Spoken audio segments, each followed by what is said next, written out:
Pol PP dan Babinsa, kemudian Babin Kamtibmas. Jam 8 itu kan kami turun ke lokasi. Nah, tapi kelihatannya informasinya bocor. Jadi seluruh penghuni lokalisasi itu menghilang.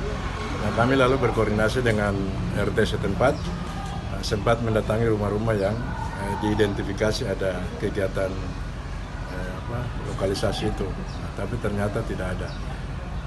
Nah, saya kira ini perintah Pak Wali langsung yang kami tindak lanjuti. Tapi nanti kami sudah membangun koordinasi dengan Babinsa, dengan kepolisian untuk memformulasi waktu justisi itu, razia itu. Entah itu jam 1 malam atau nanti kita lihat untuk langkah selanjutnya. Atau untuk pemasangan CCTV mungkin? Saya kira tidak perlu karena lokasinya kan saling berdekatan ya. Terima kasih sudah nonton. Jangan lupa like, subscribe, dan share ya.